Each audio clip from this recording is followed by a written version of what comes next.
Bapa yang baik, Bapa yang kami sembah, kami bersyukur buat akan kebaikan-kebaikan Tuhan yang terus Tuhan nyatakan dalam kehidupan kami.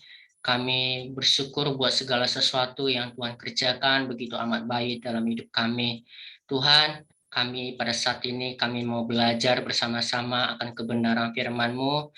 Tuhan memberkati kami, biarlah firman bisa menjadi pegangan dalam kehidupan kami, dalam menjalankan setiap hari-hari kami, Bapa.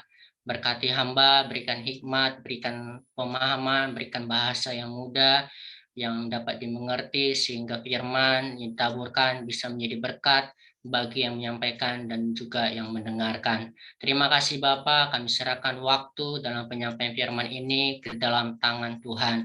Di dalam nama Tuhan Yesus, haleluya, amin. Oke, shalom Bapak Ibu. Oke, puji Tuhan ya. Hari ini kita mau belajar kebenaran firman Tuhan. Saya akan menyampaikan tentang hikmat Tuhan. Nah, kita mau belajar tentang hikmat Tuhan. Tentu setiap kita ya, ketika kita menghadapi suatu tantangan, rintangan, kita tentu akan diperhadapi suatu pilihan.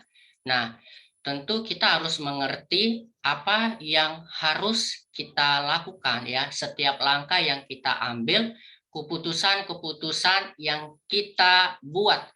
Nah, tentu kita mau belajar tentang hikmat ini ya, supaya melalui hikmat Tuhan ini kita benar-benar segala sesuatu, keputusan-keputusan itu benar-benar sesuai dengan yang Tuhan kehendaki. Nah, kita juga bisa mengerti apa yang harus kita lakukan dalam kehidupan kita sehari-hari. Kalau kita memiliki hikmat yang daripada Tuhan, mengandalkan hikmat yang daripada Tuhan, ya. Kita mau belajar ya. Selanjutnya di situ hikmat ya. Hikmat adalah kemampuan yang Tuhan berikan kepada kita untuk mengetahui yang benar dan apa yang salah dan yang berkenan kepada Tuhan. Sekali lagi, hikmat adalah kemampuan yang Tuhan berikan bagi kita agar kita mengetahui apa yang benar atau apa yang salah dan yang sesuai dengan kehendak Tuhan. Nah,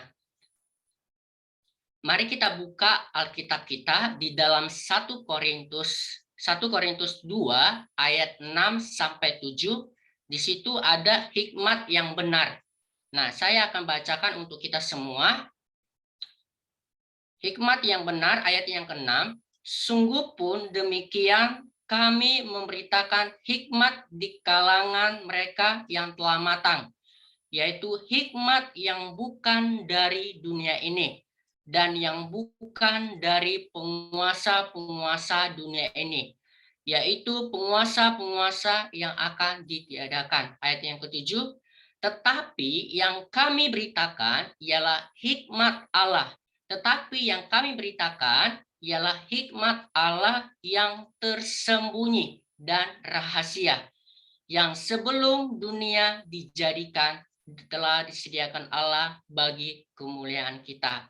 Jadi hikmat Allah bukanlah hikmat yang berasal dari dunia ini. Nah, jadi hikmat Tuhan ini sudah ada sebelum dunia dijadikan. Nah, kita mau belajar ya. Kita tentu setiap kita ya penting sekali memperoleh hikmat yang daripada Tuhan agar setiap kita menghadapi segala sesuatu, tantangan, rintangan, bahkan suatu pilihan, kita benar-benar sesuai dengan hikmat Tuhan, sesuai keputusan yang benar-benar sesuai dengan kebenaran yang daripada Tuhan. Kalau kita mengandalkan hikmat Tuhan, tetapi sebaliknya, kalau kita mengandalkan hikmat atau kekuatan diri kita sendiri, tentu akan menyeleweng dari kebenaran firman Tuhan. Nah, setiap kita semua pasti rindu selalu memperoleh hikmat yang daripada Tuhan. Kita mau belajar 3 hal ya supaya kita memperoleh hikmat yang daripada Tuhan. Yang pertama kita adalah meminta kepada Tuhan. Agar kita memperoleh hikmat kepada Tuhan, yang pertama meminta kepada Tuhan. Nah, kita tahu ya, kita mau belajar seperti Salomo di dalam kitabnya dalam satu Raja-Raja pasal 3 ayat 1 sampai 15 itu diceritakan kisah bagaimana Raja Salomo ya meminta hikmat kepada Tuhan untuk memimpin bangsa yang besar ya. Kalau memimpin bangsa yang besar tentu sangat penting untuk memiliki hikmat supaya dalam memimpin tidak lari dari jalurnya Tuhan.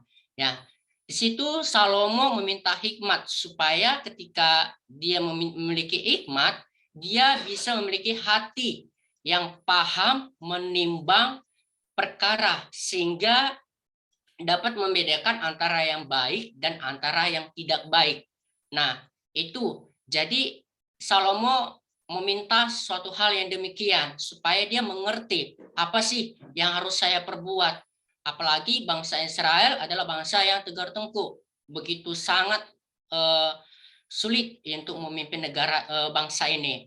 Nah, kita melihat di dalam selanjutnya, di dalam ayat berikutnya, di dalam satu Raja-Raja pasal 3 ayat 16 sampai 28, kita mau belajar salah satu hikmat Salomo yang ada ketika kisah tentang dua perempuan sundal ya. Kita melihat dari cerita tersebut bahwa dua perempuan sundal ini menghadap Raja Salomo ya. Mereka itu dua perempuan ini memperebutkan satu bayi ya, di mana kedua perempuan ini baru saja sama-sama melahirkan bayi. Tetapi salah satu mereka ada bayi yang meninggal. Nah, tentu ini adalah suatu keputusan yang harus benar-benar sangat sulit ya. Waktu itu kalau misalnya dulu tidak ada namanya tes DNA ya, sekarang ada jadi gampang. Nah, di sini kita mau lihat ya, di mana ibu si A ya, dia berkata seperti ini, bahwa bayi yang dari ibu ini itu anak saya, itu bayi saya. Sedangkan itu kata si A. Sedangkan ibu B bilang, ya itu bayi saya juga, anakmu telah mati gitu ya. Jadi bahwa kalau kita tahu kebenaran bahwa bayi si A ini, ibu si A ini yang benar-benar memiliki anak tersebut ya. Kalau si B itu benar-benar sudah mati karena dia yang telah menidurinya sehingga anaknya tidak bernyawa lagi. Nah, ketika Raja Salomo diperhadapkan suatu pilihan keputusan yang ia ambil ya, dia mengatakan kepada dua perempuan ini ya, Raja Salomo mengatakan, ambilkan aku pedang, katanya, bagilah tubuh bayi yang hidup menjadi dua, lalu berikan setengah-setengah itu kepada si A dan kepada ibu si B ya, dibagi ya. Ketika apa yang dikatakan Raja Salomo ya, respon dari kedua wanita ini sangat berbeda. Yang pertama, ibu yang A ya, yang asli ya, karena dia benar-benar memiliki rasa belas kasihan, dia mengatakan ya sudah, jangan apa-apakan anak itu, kasih saja sama anak yang sama ibu yang B.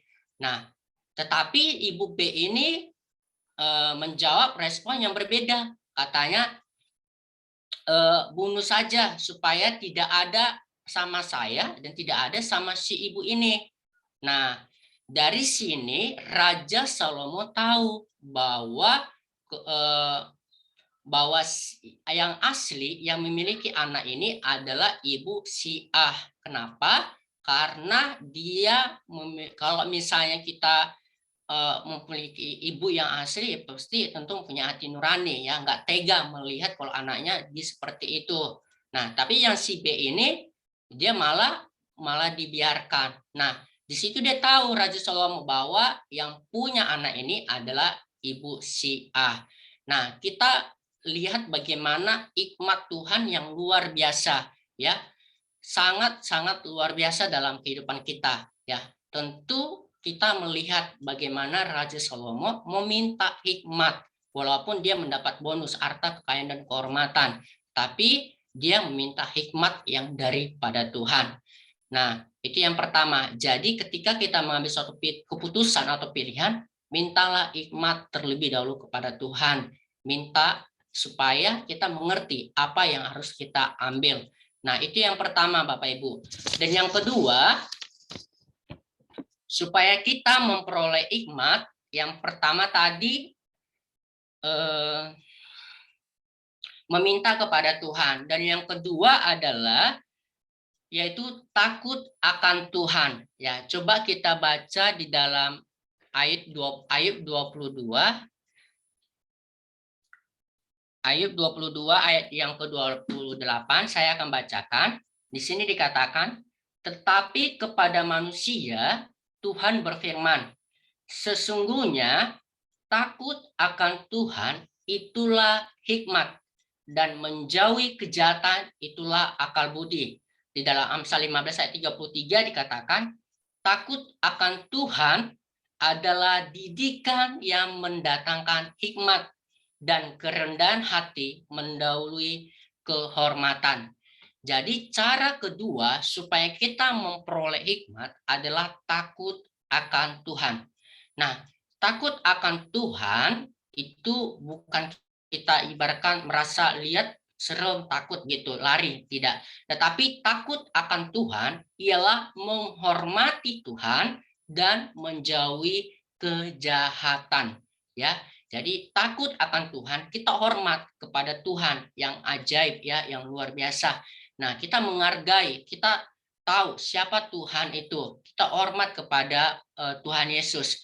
Nah, jadi takut akan Tuhan bukan kita menjauhi Tuhan, tetapi kita memiliki rasa hormat kepada Tuhan, sehingga kita bisa menjauhkan diri kita dari kejahatan-kejahatan yang tidak menyukakan hati Tuhan dalam kehidupan kita. Nah, kita juga mau belajar ya Bapak Ibu di salah satu tokoh Alkitab juga ya, di Daniel ya. Kalau kita melihat di dalam kisah Daniel pasal pertama ya, dan yang kedua itu berbicara tentang Daniel lebih menghormati Tuhan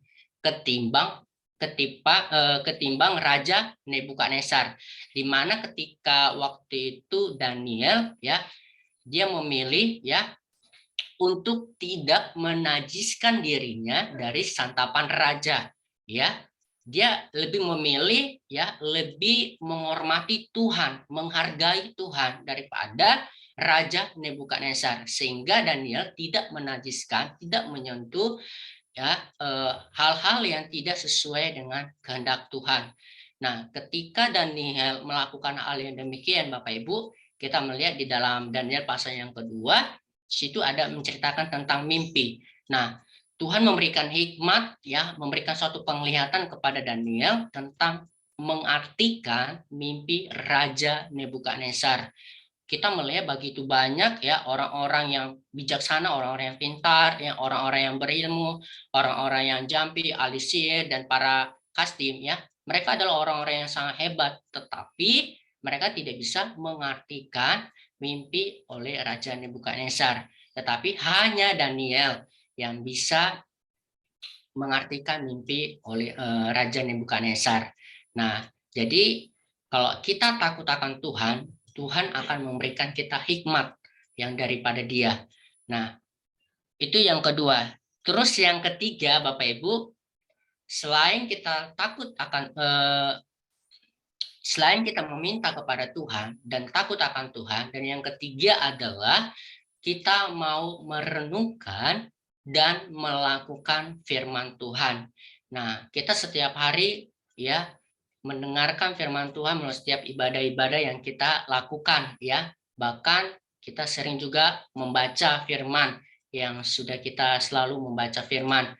Nah, tentu firman ini tidak hanya sekedar kita baca, tetapi benar-benar kita mengaplikasikan, mempraktekkan dalam kehidupan. Artinya biar firman itu hidup dalam kehidupan kita.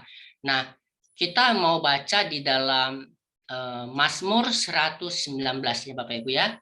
Mazmur 119 ayat 97 sampai ayat saya akan baca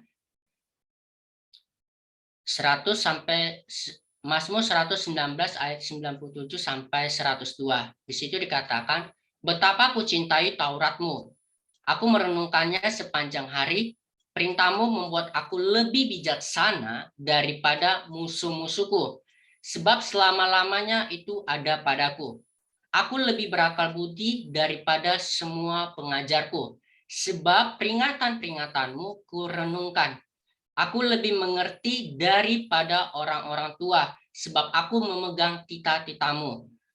Terhadap segala jalan kejahatan, aku menahan kakiku, sebab engkaulah yang supaya aku berpegang pada firman-Mu, aku tidak menyimpang dari hukum-Mu, sebab engkaulah yang mengajar aku. Pemazmur mengatakan, ya, di situ dikatakan kalau orang yang merenungkan dan melakukan firman Tuhan, tentu dia lebih bijaksana, ya, lebih mengerti daripada orang-orang yang tidak merenungkan dan tidak tahu kebenaran. Nah, jadi kebijaksanaan orang-orang yang membaca firman itu pasti ada, ya, tahu, mengerti dan memahami kebenaran-kebenaran apa yang harus dia ambil. Karena firman Tuhan itu benar-benar kita bisa paham apa yang harus kita lakukan. Sama ketika kita ibaratkan dulu sekolah, ya, supaya kita pinter, supaya kita cerdas, kita banyak baca buku, ya, supaya kita tahu, ya, tambah ilmu pengetahuan kita. Begitu juga dengan firman.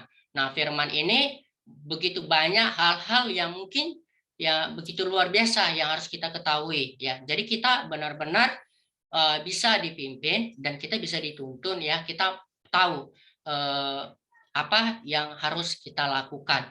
Nah, jadi Bapak Ibu, tentu firman ini kita selalu kita renungkan, kita pelajari, dan kita tentu yang paling utama mempraktekkan dalam kehidupan kita sehari-hari. Nah, saya mau menceritakan ada kesaksian tentang William Solgate, ya. Di sini ketika ini adalah seorang yang suka mempelajari dan melakukan firman Tuhan. Nah, dalam hidupnya, ya. Jadi William Solgate ini, ya, orang yang rajin sekali beribadah, belajar merenungkan firman Tuhan. Nah, ketika pada saat waktu dia memiliki suatu perusahaan, ya, tempatnya bekerja, di situ dia mengalami kebangkrutan. Nah, waktu kebangkrutan, di situ dia mendapatkan hikmat yang daripada Tuhan. Dengan cara dia menghubungi para penyalur dan mulai merintis usahanya sendiri. Nah, dalam 6 bulan terakhir, ya, dalam menjalankan perusahaannya, dia sudah mampu memproduksi sabun tangan, sabun toilet, dan sabun cukur. Nah, di situ ketika William Colgate, ya, walaupun sibuk dengan segala usaha pekerjaannya, tetapi dia mau meluangkan waktunya datang kepada Tuhan. Ya, dia terus selalu membaca Alkitab, merenungkan firman Tuhan. Nah, sehingga kita melihat waktu itu dia mendapatkan kesuksesan, sehingga usaha yang dulu bangkrut akhirnya naik, ya. Dan tidak lama kemudian dia adalah salah satu pengusaha yang ternama di New York atau di Amerika. Nah, di situ usahanya berkembang, ya, berkembang pesat, dan dia juga memiliki salah satu perusahaan juga yang tentu, ya, yang di Amerika dinobatkan salah satu perusahaan yang sangat ternama, ya. Dan juga di sini juga, dia mendapatkan pendapatan, ya, pendapatan sekitar 9 miliar dolar, ya. Jadi begitu hebatnya kesuksesan yang dia terima. Kenapa? Karena dia belajar untuk merenungkan firman Tuhan, ya, melakukan firman Tuhan, sehingga ia mendapatkan hikmat apa yang ia harus lakukan supaya usaha yang bangkrut ini menjadi bangkit kembali, dia sukses.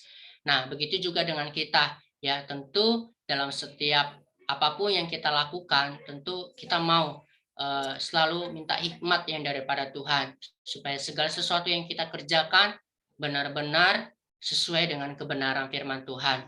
Kalau kita hanya mengandalkan hikmat manusia, kekuatan kita sendiri, tentu itu tidak akan bisa berhasil, itu tidak akan bisa benar-benar apa yang kita capai itu tidak akan bisa tergenapi. Nah, oke Bapak Ibu, makanya oleh sebab itu 3 hal ini yang harus kita capai supaya kita memperoleh hikmat yang daripada Tuhan, ya. Oleh sebab itu sebelum saya menutup, saya akan bacakan ayat terakhir di dalam Amsal pasal yang ketiga, ayat yang ke-13 sampai dengan ayat yang ke-15. Di situ dikatakan, berbahagialah orang yang mendapatkan hikmat, orang yang memperoleh kepandaian, karena keuntungannya melebihi keuntungan perak dan hasilnya melebihi emas. Ia lebih berharga daripada permata, apapun yang kau inginkan tidak dapat menyamainya.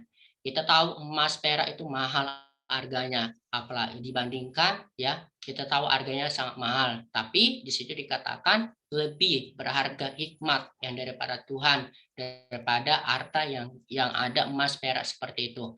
Nah, oleh sebab itu, mari kita mau kejar terus hikmat daripada Tuhan supaya dalam kehidupan kita, keputusan-keputusan yang kita ambil itu tidak menyayang dari kebenaran firman Tuhan. Nah, waktu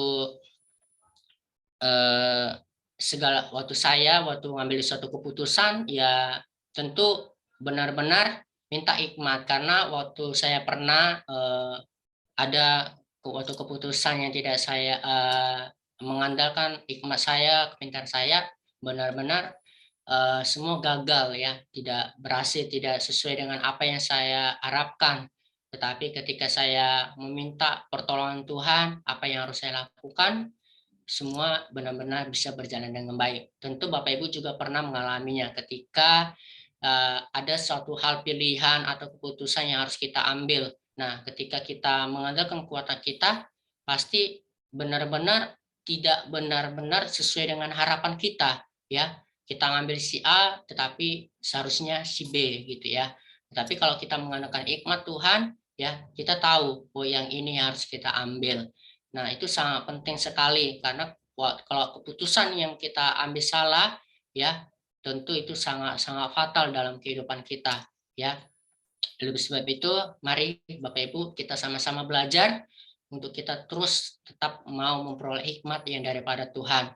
Ya, jangan andalkan kekuatan diri kita. Kita adalah sangat terbatas hikmat kita, kemampuan kita. Tapi kalau hikmat Tuhan begitu sangat luar biasa dalam kehidupan kita. Sampai di sini firman Tuhan, mari kita satu di dalam doa. Tuhan Yesus, terima kasih yang mengajari kami untuk kami mencari hikmat yang daripada Tuhan, mengandalkan hikmat yang daripada Tuhan, supaya kami mengerti dan memahami apa yang harus kami lakukan, keputusan-keputusan yang kami ambil benar-benar sesuai dengan kebenaran-Mu saja. Tuhan, tolong kami supaya kami senantiasa mengandalkan hikmat yang Tuhan saja, tidak mengandalkan hikmat manusia, agar kami keputusan benar-benar sesuai dengan yang kami harapkan. Terima kasih Bapak yang baik, hamba sudah berhenti berbicara, biarlah firman ini menjadi pegangan dalam kehidupan kami, dalam menjalankan sehari-hari kami, dalam mengambil keputusan-keputusan yang ada, kami benar-benar mengandalkan hikmat yang daripada-Mu. Terima kasih Bapak, di dalam nama Tuhan Yesus, haleluya, amin.